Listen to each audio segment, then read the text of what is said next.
الله أكبر الله أكبر.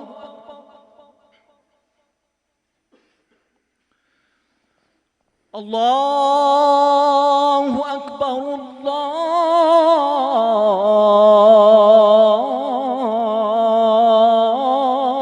الله أكبر.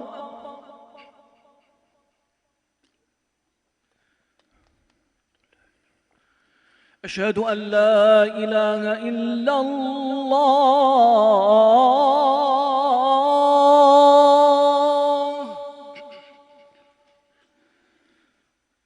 أشهد أن لا إله إلا الله.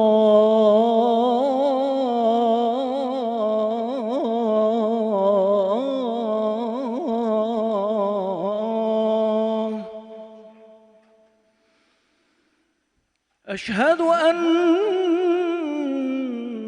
محمدًا رسول الله.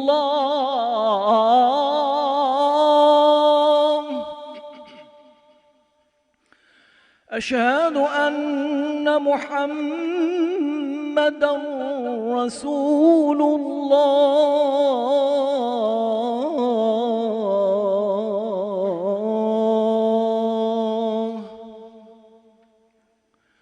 حي على الصلاة.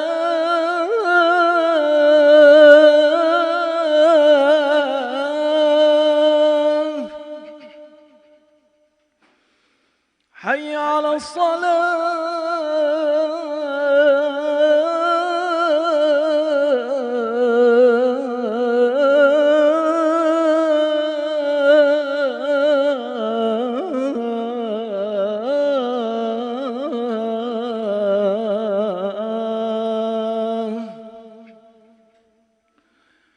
حي على الفلاح.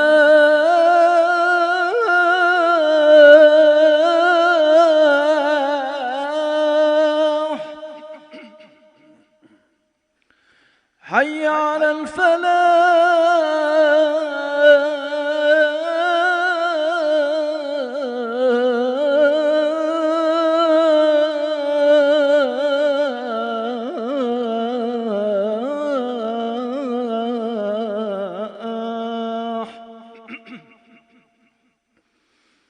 الله أكبر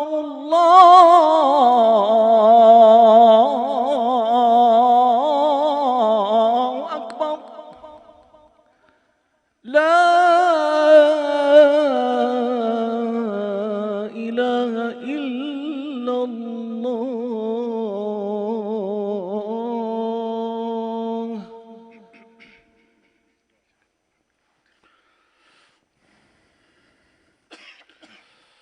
إن الحمد لله نحمده ونستعينه ونستغفره ونستهديه ونعوذ بالله تعالى من شرور أنفسنا ومن سيئات أعمالنا. من يهده الله فلا مضل له ومن يضلل فلن تجد له وليا مرشدا. وأشهد أن لا إله إلا الله وحده لا شريك له وأن سيدنا محمدًا عبده ورسوله وصفيه من خلقه وخليله. بلغ الرسالة وأدى الأمانة ونصح للأمة فكشف الله تعالى به الغمة وجاهد في الله حق جهاده حتى أتاه اليقين من ربه. اللهم صل وسلم على سيدنا محمد الرحمة المهداة وعلى آل بيته الطيبين الطاهرين وعلى أصحابه وعلى من تبعهم بإحسان إلى يوم الدين. يا أيها الذين آمنوا اتقوا الله حق تقاته ولا تموتن إلا وأنتم مسلمون. All praises belonging to Allah Azza wa Jal, and may the peace and blessings be upon His beloved Prophet Muhammad sallallahu alaihi wasallam. O Allah, send your peace and blessings upon Muhammad sallallahu alaihi wasallam in the first and the last. O Allah, we ask you to make us of those who follow in His guidance and are gathered with Him and upon His fountain on the Day of Judgment. Allahumma ameen. O Allah, make us of those who drink from His palms, drink that will never feel thirst thereafter. Ya Rabbil Alameen. Alhamdulillah that Allah Azza wa Jal has endowed this existence of ours with His magnificent beauty. Allah Azza wa Jal is beautiful. Allah is beautiful. And this is something our beloved Prophet ﷺ teaches when he says, Inna Allah jamilun يُحِبُّ الْجَمَالِ. Allah Azza wa Jal is beautiful, in the words of the Prophet. And He loves that which is beautiful. وهو الذي سبحانه أسبغ علينا نعمه ظاهرة وباطنة. He is the one who has given such beautiful and magnificent blessings inwardly and outwardly. This existence of ours was created in the most perfect fashion. And those who pursue Allah's beauty in this world will see so many reasons to feel happy and comforted by Allah Azza wa Jal's perfection and ihsan. Brothers and sisters, this is a matter of perspective, because if we choose, we can see the ugliest aspects of the world around us in terms of people and their character and conflicts and controversy and sins and sinfulness and all the rest. A matter of perspective, the Prophet ﷺ was a beautiful person, and he pursued that beauty within the hearts of people. He cultivated it. He brought out the best in people. He made them reach their full potential. That was the magnificence of Muhammad sallallahu alaihi wasallam. Brothers and sisters, when we think of al-jamal, beauty, and how it's a dominant feature of our existence, one of Allah's most beautiful creations is the human being. Allah says it. He says, لَقَدْ خَلَقْنَا الْإِنسَانَ فِي أَحْسَنِ تَقْوِيمٍ. We've created human beings in the most perfect and most robust images, most robust design. When we think of that, brothers and sisters, what makes people beautiful? What is that sirr of jamal, that sirr of beauty that's in people? Is it something that's zahiri? Is it something outward? Well, that, for some people, the answer would be yes. But that's short-lived.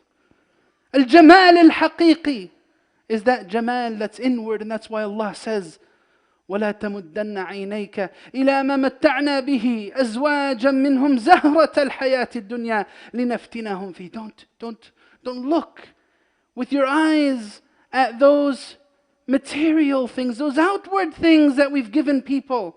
Azwaj, yani asnaf, yani the types of enjoyment and pleasure that some have been given and others have not. Don't be swayed by that.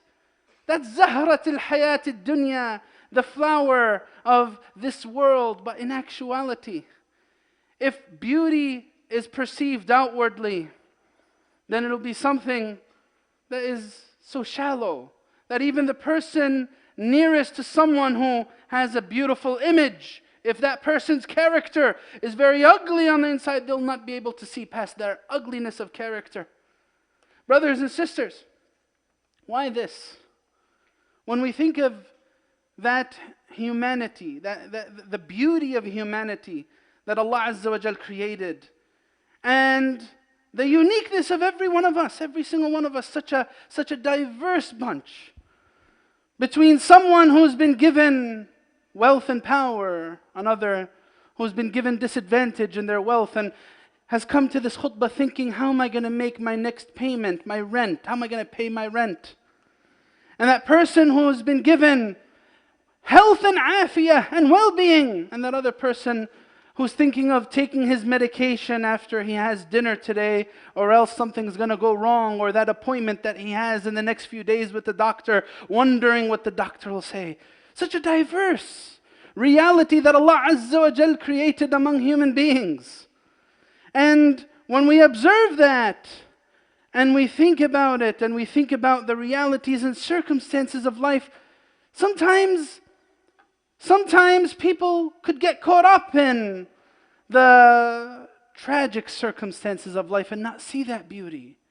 And one of those things that I'm easing into in the talk today is the subject of disabilities, because today is a day that they designated to raise awareness. You know, in our day and age, people are so caught up in their personal pursuits that we need certain days to raise awareness about disabilities, and others to raise awareness about racial issues or women issues or so on and so forth. But in actuality, as we'll come to reflect and observe, our deen has made these issues front and center. Our Prophet ﷺ embraced people with all of their perceived advantages and disadvantages in a way that made them reach their full potential. Many examples from the life of the Prophet ﷺ in this regard. When we think of disabilities and disadvantages, as I said, International Disabilities Day, that's today. A lot of this, our deen teaches, is a matter of perception. It's a state of mind. It's our deen teaching us to redefine concepts. That's one of the biggest things that our deen has given us. If I'm able to redefine certain realities in my life, I'll find that most of the problems in my life could be resolved. Because most of the problems are inside. The effects are outside. If I figure it out on the inside, then everything else on the outside will naturally change. We see this in so many ahadith of our Prophet ﷺ, how he teaches the companions to redefine things. Look at things differently, through a different lens. Things aren't as they seem, right? What one person sees as ugly or tragic, another can see as beautiful. And that's something that should be realized when we're talking about disabilities, disadvantages. Because our deen redefined for us a bunch of things. Among them is ghina. When the Prophet ﷺ tells us, لَيْسَ الْغِنَى عَنْ كَثْرَةِ الْعَرَضِ. True richness is not about the outward stuff, the material stuff you have. That's not true richness. وَلَكِنَّ الْغِنَى غِنَى النَّفْسِ. True richness is the richness of the soul. Or when we find our beloved Prophet ﷺ turning to the companions and telling them, you know who the bankrupt is. أَتَدْرُونَ مَنِ الْمُفْلِسِ. It's not about money. That's not real bankruptcy. The bankruptcy that is worst is that bankruptcy of deeds. At the moment it'll matter most, on the day of judgment. The bankrupt is the one who comes on the day of judgment. And he's done X, Y, and Z, and he's neglected X, Y, and Z. Redefining concepts. Redefining attitudes. We've shared the hadith many times, that hadith of that man who passed by the Prophet ﷺ. The man's not mentioned in the hadith. مر رجل برسول الله صلى الله عليه وسلم فقال الرسول صلى الله عليه وسلم أتدرون ما تقولون في هذا أو ما رأيك في هذا. What do you think of this person? So then the companion next to the Prophet said, هذا رجل من أشراف الناس. هذا حري إن خطب أن تقبل خطوبته وأن إذا شفع أن تقبل شفاعته.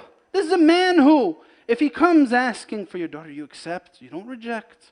There's a person, if he comes to talk, intercede, you listen. This is an important person. And that other person then walked in. And the Prophet ﷺ said, ما رأيك في هذا? What do you say about this person? So they said, يا رسول الله رجل من فقراء المسلمين. رجل غلبان مش مهم. He's not an important person. No one really cares what he has to say. He's someone on the fringes. هذا حري إن خطب ألا يخطب وإن شفع ألا يشفع. There's a person you don't want to listen to. No one really cares to listen to him. The Prophet ﷺ said, redefined concepts, right?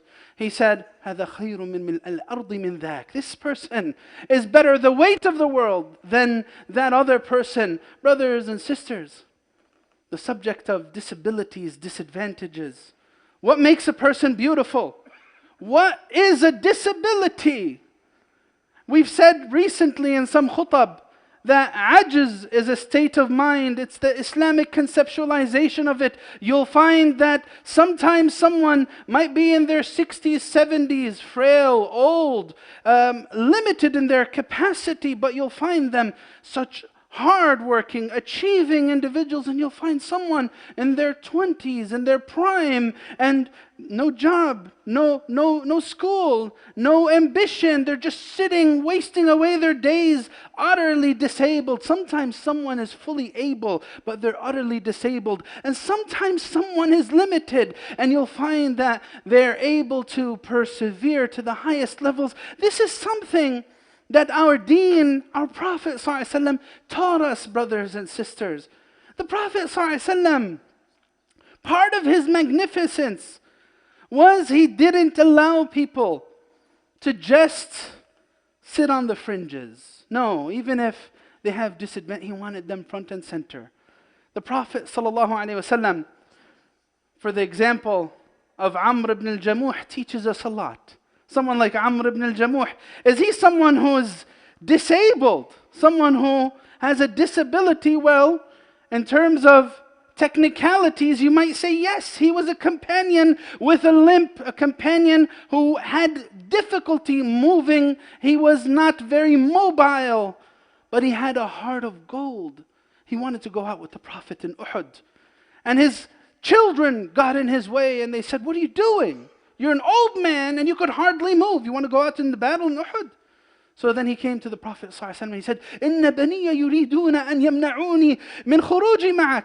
My children want to stop me and I want to go out. So the Prophet ﷺ said, "Anta ma'dhur, you're excused. Why are you doing this?" So then he said, يقولون أنا أعرج والله لا أطأن بعرجة الجنة. They say I'm disabled. They say I'm not capable. I'm going to enter with this disability into Jannah. That's ambition. That sets a standard not for people with disabilities, for the ummah as a whole. Because brothers and sisters, it wasn't one or two people. Some people might say, "Oh yeah, we always hear about Amr ibn al-Jamuh. Oh yeah, we always hear about Abdullah ibn Maktoum." This was our tradition. The Prophet ﷺ set this standard and it was carried on for generations. It wasn't only during the time of the Prophet ﷺ where we had such examples. Many of the leaders and the scholars and the great intellectuals of our past came from humble beginnings, came from orphan, living a life as an orphan, or came from poverty, came from challenges, difficulties in their health, in their wealth. Brothers and sisters, when I'm talking about this, it leads me to a different perspective on how people perceive disadvantages. I could make something disable me, even though it's not really worth it. How many times has someone done that? Something that's not really that big of a deal, but for some reason, for fulan, it completely disabled him. He can't think past it. He can never let it go. It completely dominated his fikr. He could so easily move on to something else or someone else or a different situation, but that's it. He allowed it to settle and it shackled him. But our Prophet ﷺ teaches us something else. The Prophet ﷺ teaches us that greatness could be had even if the body, even if my capacity can't necessarily achieve it. That's why they say, niyatul mu'min أبلغ من عمله. The individual's, the believer's intention supersedes his amal. He does a lot of amal, but his heart, because it's a heart of gold, has such high aspirations. That's what iman's associated with.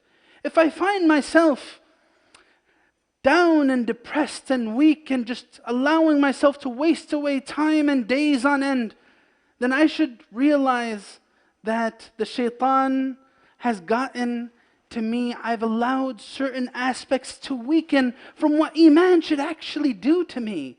That spiritual energy is something that's actually very, very powerful. Spiritual energy. It's something so strong within the human being. It's one of the miracles that Allah Azza wa Jal put inside every human being. Brothers and sisters, it's something that our Prophet ﷺ teaches us. The Prophet ﷺ teaches us, you want nasr, you want victory. Some people think that victory is because you're a good strategist, you got the right situation and circumstances, everything's going right on the outside. But that's not what true victory is. Prophet ﷺ said, إِنَّمَا تُنصَرُونَ وَتُرْزَقُونَ بِضُعَفَائِكُمْ. Your rizq, your nasr, is coming from those who are most challenged among you. How do you treat them? How do you deal with those who are people of disadvantages? How do you treat those who are vulnerable? That says a lot about society. If a person's own children, when they get elderly, their children are the first person to abuse them. What does it say about that type of society where that's the reality? When the parents get old and they can no longer defend themselves, the parents become like children and the children become like parents. And the parents get thrown into retirement. What does that say about that type of society? When that's a situation for people. When I can get away with something, I'm going to go ahead and do it because I can. That's something scary for people to perceive, brothers and sisters.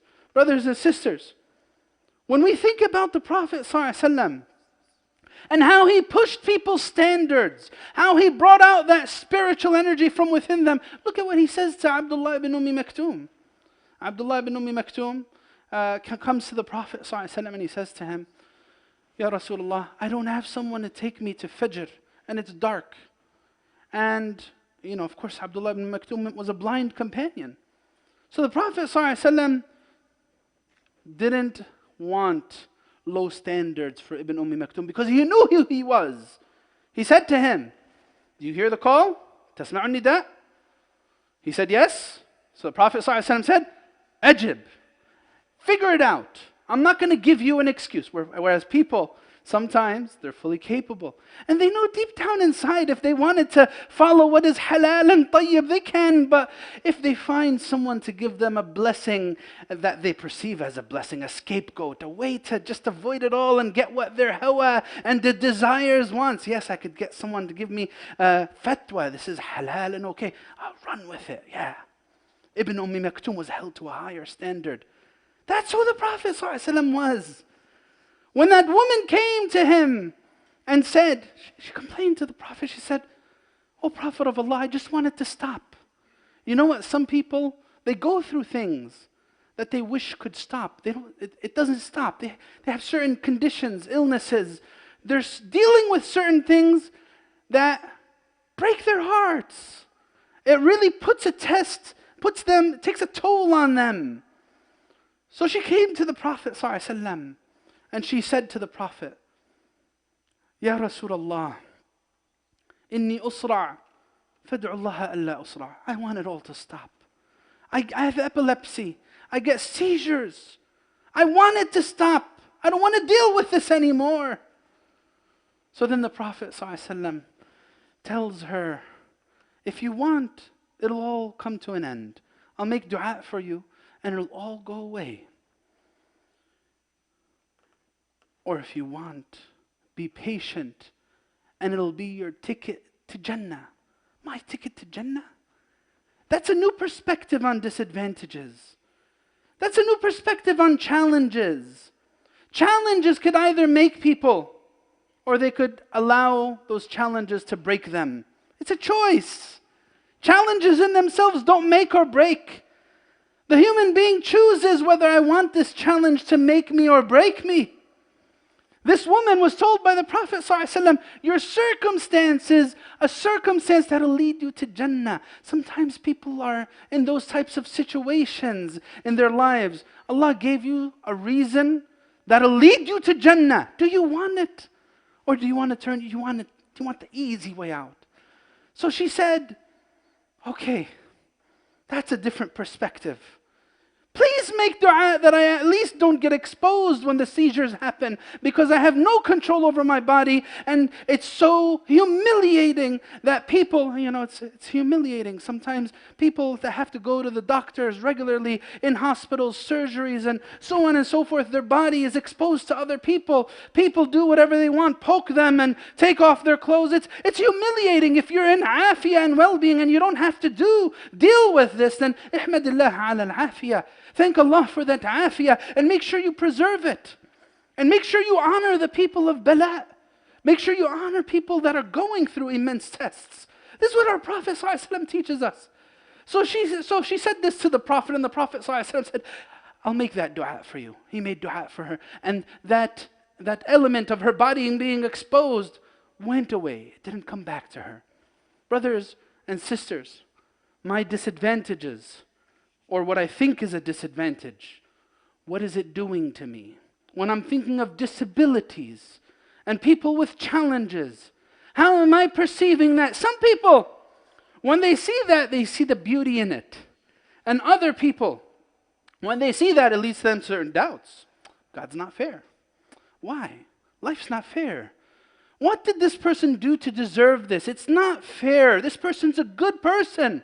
Why does he have to or she have to deal with X, Y, or Z?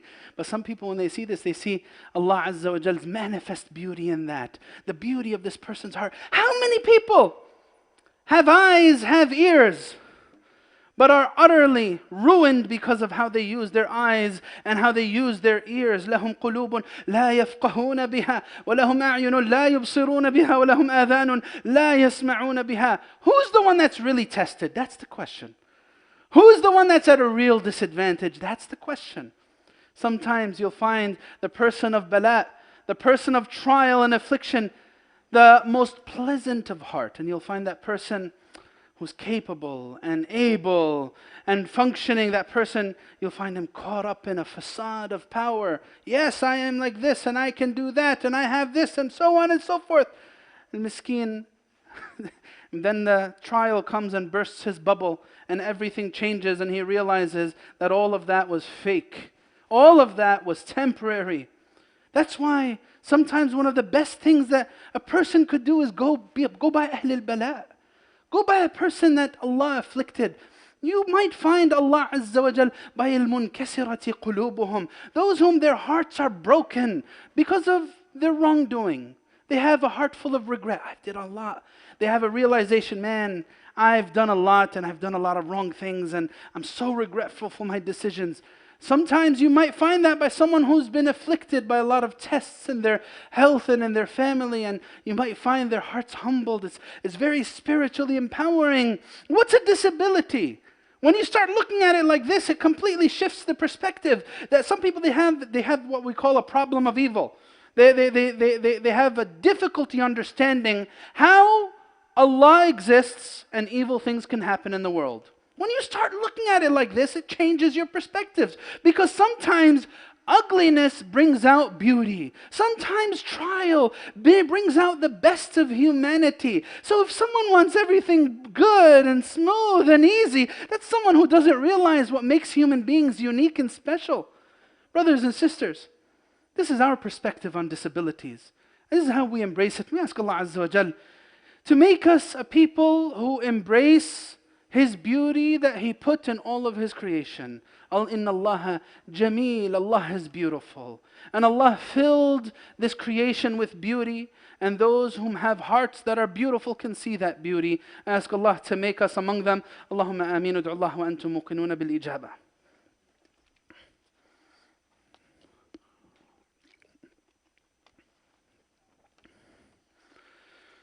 Alhamdulillahi Rabbil Alameen. والصلاة والسلام على سيدنا محمد أشرف الخلق وسيد المرسلين وعلى آله وصحبه أجمعين. يا أيها الذين آمنوا اتقوا الله ولتنظر نفس ما قدمت لغد واتقوا الله إن الله خبير بما تعملون. أما بعد, brothers and sisters, as we said earlier on in the khutbah, when we talk about the subject of disabilities and people who've been challenged in many different ways, we all fall under that subject in some regard. But when we look at it through the lens of the time of the Prophet ﷺ, we have a wealthy tradition. It's not one or two people, as I said earlier on. We have Amr ibn al-Jamuh, we have Abdullah ibn Maktoum, we have another companion named Julaybib and his beautiful story. We have another companion named Zahir, who was a Bedouin Arab, and the Prophet, he had a physical deformity, his body was physically deformed. And the Prophet ﷺ loved Sayyidina Zahir. One time he grabbed him and he was joking with him. He said, "Man yashtari al-abd?" Who will buy the slave? He was talking about Zahir. Zahir wasn't a slave. He was saying, who will buy him? So Sayyidina Zahir, again, he was real because the challenges of life gave him a real perspective on who he was. He said, إِذَنْ يَا رَسُولَ اللَّهِ تَجِدُنِي كَاسِدًا. What are you going to get from me? I'm worthless. I'm nothing. Who's going to give you money from me? So the Prophet ﷺ turned to him and he said, لَكِنَّكَ عِنْدَ اللَّهِ غَالٍ. Zahir, you're special. You're precious in the eyes of Allah Azza wa Jal. We had Sayyidina Zahir, we had this woman companion who had epilepsy. We had other examples like in later generations, like Ata ibn Abi Rabah, What a beautiful story, the story of Ata ibn Abi Rabah, who was a companion who was blind in an eye and he was partially paralyzed in his body. And he was an esteemed scholar, one of the most knowledgeable people of his time. He was from the Tabi'een, the successors. Sayyidina Ata ibn Abi Rabah was the mufti of the people of Mecca. He lived during the time of Ibn Abbas. Ibn Abbas came to visit Mecca. And everyone came and surrounded Ibn Abbas. Everyone knows Ibn Abbas. He is the cousin of the Prophet sallallahu alaihi wasallam. So Ibn Abbas, when he visited Mecca and everyone surrounded him, he said, Ya Ahl Mecca, tajtami'una alayya wa indakum Ata. You come into me and you have Ata. That's how special he was. That's how special, and sometimes you find that. When Allah takes certain things from some people, Allah is adl. Allah, وَمَا رَبُّكَ بِظَلَّامٍ لِلْعَبِيدِ. Allah doesn't oppress anyone. We fully believe this. When Allah tests people in certain regards, look at the rest of their lives. You'll find that Allah Azza wa Jal relieved them of certain things. Relieve them of certain challenges. Sometimes those challenges are with family, or sometimes they're with their other faculties. Maybe Allah took away their eyes but gave them very, very, very strong memory and very, very deep scholarship and understanding. Sometimes Allah might test people, but Allah is adl and just. He doesn't oppress people. Brothers and sisters, so Ata, when it was the time for Hajj, it was the time of Abdul Malik ibn Marwan. He was the Khalifa at the time, Abdul Malik ibn Marwan. And he and his two sons came with their entourage in Hajj. And it was said to bring Ata before the Khalifa, before Abdul Malik ibn Marwan. So he said to him, to Ata, Ya Aba Muhammad, ma hajatuk? What do you want? Tell me something and I'll have it fulfilled. I'll give you whatever you want. Ata is in a good position. He could ask for something and it'll be fulfilled, but he was sahib nafs karima. He was a very noble person. He said to him, Ya Amir al-Mu'mineen, ittaqillaha fi haramillahi wa harami rasulih. He said, be conscious of Allah in how you treat the sanctuary of Allah and the sanctuary of His Prophet. So then Abdul Malik ibn Marwan tells him, Ya Aba Muhammad, إنما سألتنا حوائج غيرك وقد قضيناها فما حاجتك.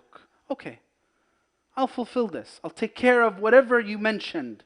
What do you want? Tell me something you want. So then he tells him, this is Ata, that person who overcame his disadvantages to become one of the greatest of his time. He said, Mali ila makhluqin haja. And then he left. I don't need any creation. I don't need anything. You don't have anything you could possibly give me, O Khalifa. And then he walked out. And so Abdul Malik turned to his boys and he said, هذا وأبيك الشرف هذا وأبيك السؤدد. This is what true honor, nobility, this is what true leadership looks like. It's something that starts on the inside. And anything on the outside, that's all an after effect. I ask Allah Azza wa Jal to make us of those who have the ambition to overcome any disadvantage that they have in their lives.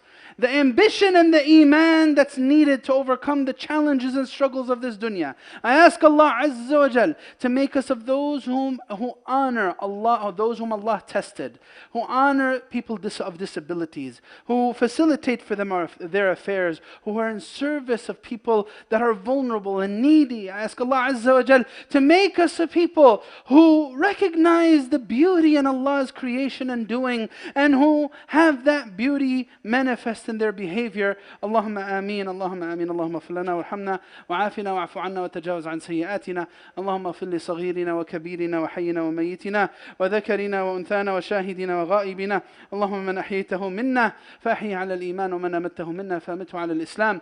Allahumma ij'al khayra 'umrina akhirah waj'al khayra 'amalina khawatimah waj'al khayra ayyamina yawman nalqaka fihi wa anta radin 'anna. آمين آمين وآخر دعوانا الحمد لله رب العالمين وأقم الصلاة. Inshallah, Salat al-Asr will be immediately after Adhan. As a reminder, it's in about 10 minutes after we finish Salah. الله أكبر الله أكبر أشهد أن لا إله إلا الله أشهد أن محمد رسول الله حي على الصلاة حي على الفلاح قد قامت الصلاة قد قامت الصلاة الله أكبر الله أكبر لا إله إلا الله لا إله إلا الله. استقيموا يرحمني يرحمكم الله. الله أكبر.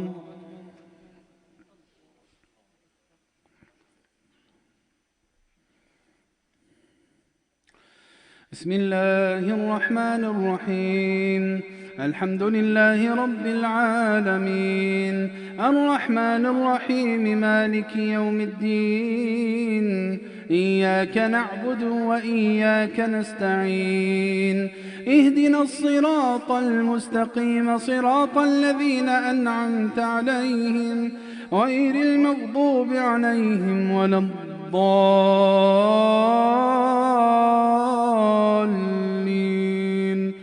آمين.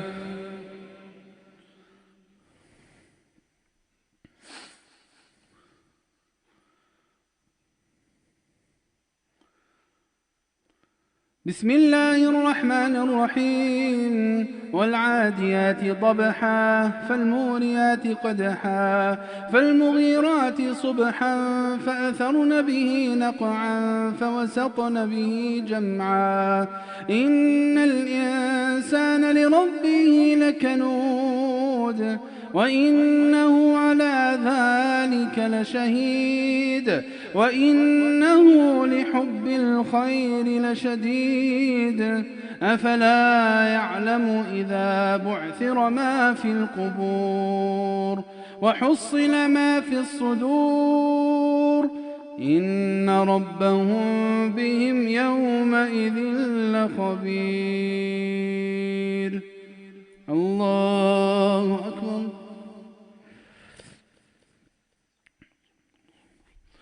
سمع الله لمن حمده. الله أكبر.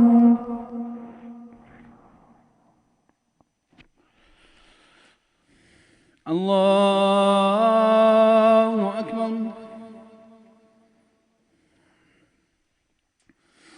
الله أكبر.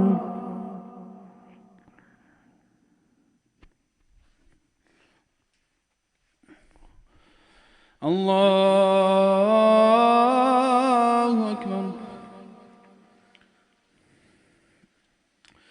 بسم الله الرحمن الرحيم الحمد لله رب العالمين الرحمن الرحيم مالك يوم الدين إياك نعبد وإياك نستعين اهدنا الصراط المستقيم صراط الذين أنعمت عليهم غير المغضوب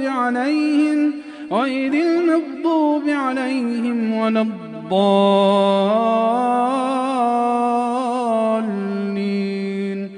آمين.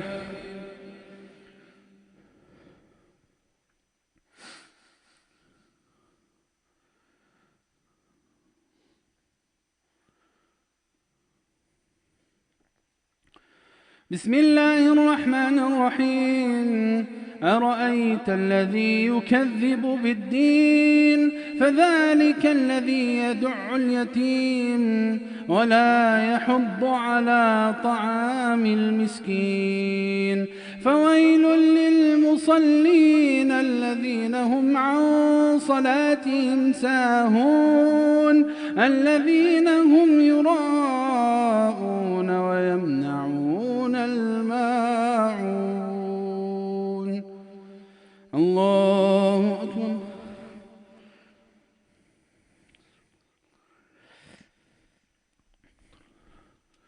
سمع الله لمن حمده. الله أكبر.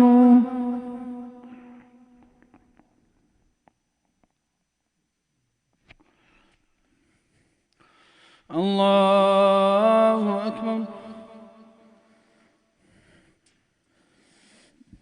الله أكبر.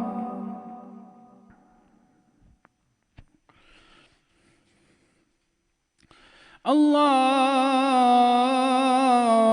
أكبر.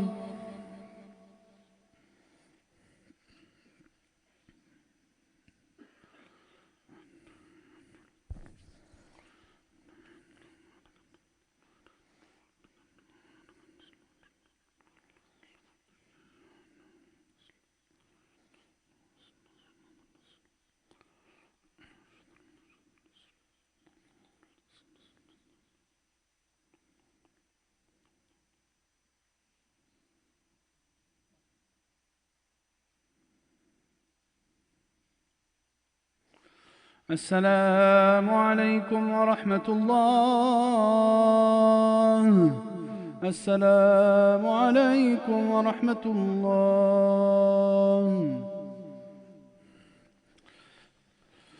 Assalamu alaikum wa rahmatullah. Taqabbalallahu minna wa minkum salih al-a'mal. A few announcements to make. Today we have a special program at night. It's the community hub. We haven't done it since the pandemic started, but we're resuming tonight inshallah. It's an event for the family. Everyone's welcome to come. There'll be a talk, there'll be time for socializing, refreshments.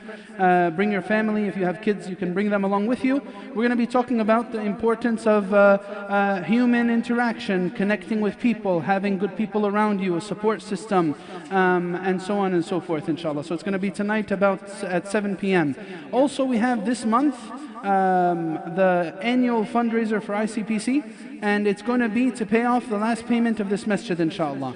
We pushed it back to December 18, Saturday, December 18 at 5:30 p.m. a special event with guest speakers and a full program, inshallah. So we look forward to you joining us for that, bi'idhnillah. Please don't forget the masjid from your weekly support. Taqabbalallahu minna wa minkum salih al-a'mal. Assalamu alaikum wa rahmatullahi wa barakatuh. And we're going to pray Asr in a few minutes when it comes in.